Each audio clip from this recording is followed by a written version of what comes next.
Telegram morphing കേസിൽ നിർണായക നീക്കവുമായി police. പരാതിക്കാരിയായ പെൺകുട്ടിയുടെ മൊഴി നാളെ രേഖപ്പെടുത്തും. പ്രതി നിതിൻ മോഹൻദാസ് സ്ഥിരമായി ലൈംഗിക ചുവയോടുകൂടി സന്ദേശങ്ങൾ അയക്കുന്ന ആളെന്നാണ് പരാതിക്കാരായ പെൺകുട്ടികൾ ഇപ്പോൾ പറയുന്നത്. കുടുംബത്തിലെ പെൺകുട്ടികൾ ഉൾപ്പെടെയുള്ള ആളുകൾക്കാണ് നിതിൻ സന്ദേശങ്ങൾ അയച്ചത്. പെൺകുട്ടികൾ നിതിൻ മോഹൻദാസിനെ സമൂഹ മാധ്യമങ്ങളിൽ ബ്ലോക്ക് ചെയ്തതിന് പിന്നാലെയാണ് ഇവരുടെ ചിത്രങ്ങൾ പ്രചരിപ്പിച്ചു തുടങ്ങിയത്.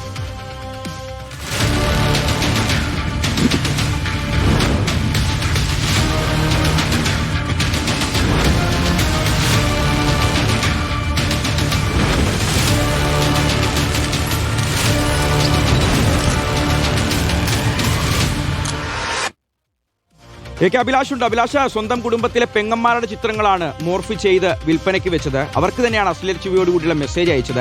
ഇയാൾ ഈ ഒരു സൈബർ ക്രിമിനൽ പുറത്തു നിൽക്കുന്ന ഓരോ നിമിഷവും അത് നാടിന് തന്നെ അപകടകരമാണ്. ഇയാൾ ആദ്യം താൻ നിരപരാധിയാണ് എന്ന് പറഞ്ഞുകൊണ്ട് തന്റെ ഫോൺ ഹാക്ക് ചെയ്തു എന്ന് പറഞ്ഞുകൊണ്ട് രക്ഷപ്പെടാനാണ് ശ്രമിച്ചത്. പക്ഷേ കൃത്യമായിട്ട് ടെലഗ്രാം സൈബർ പോലീസിന് വിവരങ്ങൾ നൽകുകയാണ്. ഇപ്പോൾ പുറത്തു വരുന്ന വിവരങ്ങൾ എന്തൊക്കെയാണ്? ഇയാളെക്കുറിച്ച് കൂടുതലായി പോലീസ് മനസ്സിലാക്കുന്ന കാര്യങ്ങൾ എന്തൊക്കെയാണ്? പോലീസിന്റെ അന്വേഷണം മുന്നോട്ട് ഏത് തരത്തിലായിരിക്കും?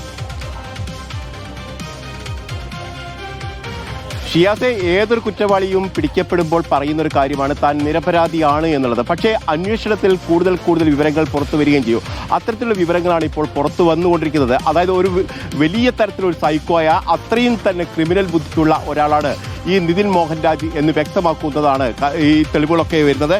ഇതിൽ ഏറ്റവും പ്രധാനപ്പെട്ട കാര്യം എന്ന് പറയുന്നത് അശ്ലീല ചുവയോടെയുള്ള സന്ദേശങ്ങൾ പെൺകുട്ടികൾക്ക് അയച്ചു. അതിന് പിന്നാലെ തന്നെ തന്റെ സ്വകാര്യ ദൃശ്യങ്ങളടക്കം ഇവർക്ക് പങ്കുവയ്ക്കുന്ന സാഹചര്യമുണ്ടായി. ഇത് പെൺകുട്ടികൾ മനസ്സിലാക്കുന്ന ഘട്ടത്തിൽ ഇയാളെ ബ്ലോക്ക് ചെയ്തു. ഇതിന് പ്രതികാര നടപടി എന്ന പോലെ തന്നെ വേണം ഇതിനെ ഇയാൾ ഇത്തരത്തിലുള്ള നഗ്ന വീഡിയോ ദൃശ്യങ്ങൾ ഈ വാട്സപ്പ് ഗ്രൂപ്പുകളിലെ പ്രചരിപ്പിക്കുകയും വിൽപ്പന നടത്തുകയും ചെയ്തു എന്ന് വേണം കരുതാൻ. അത്തരത്തിൽ തന്നെയുള്ള കാര്യങ്ങൾ തന്നെയാണ് അദ്ദേഹത്തിന്റെ ഭാഗത്ത് നടന്നത്. അദ്ദേഹം ഏതായാലും ക്രിമിനൽ സ്വഭാവം എത്രത്തോളം ഉണ്ട് എന്ന് ബോധ്യപ്പെടുത്തുന്ന കാര്യങ്ങൾ തന്നെ കഴിഞ്ഞ ദിവസങ്ങളൊക്കെ അന്വേഷണത്തിൽ തന്നെ ബോധ്യമായിട്ടുണ്ട്.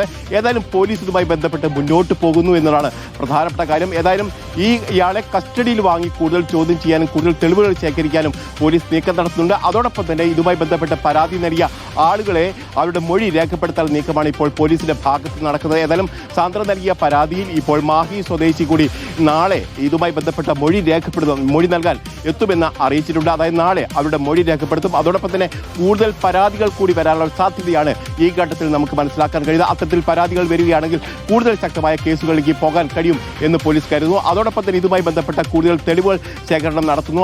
അതായത് വാട്സപ്പിൽ അതോടൊപ്പം തന്നെ ടെലഗ്രാമിലൂടെയൊക്കെ ഈ തെളിവുകൾ ശേഖരിക്കാനുള്ള ഒരു നീക്കമാണ് ഇപ്പോൾ നടത്തുന്നത്. ഏതായാലും 3 ടെലഗ്രാം ഗ്രൂപ്പുകളിലൂടെയാണ് ഇത്തരത്തിൽ സന്ദേശങ്ങൾ അയച്ചത് എന്നാണ് മനസ്സിലാക്കാൻ കഴിയുന്നത്. അതായത് ഓരോ ഗ്രൂപ്പുകളിലും 1000-ലേറെ ആളുകൾ ഉണ്ടായിരുന്നു. അതായത് സമാന ചിന്താഗതി, സമാന മനസ്കരായ ആളുകളായിരിക്കണം ഇത് എന്നാണ്. അതായത് ഈ കുറ്റകൃത്യത്തിന്റെ ഗൗരവം എത്രത്തോളം വലുതാണ് എന്ന് ബോധ്യപ്പെടുത്തുന്ന ഒരു കാര്യം കൂടിയാണിത്.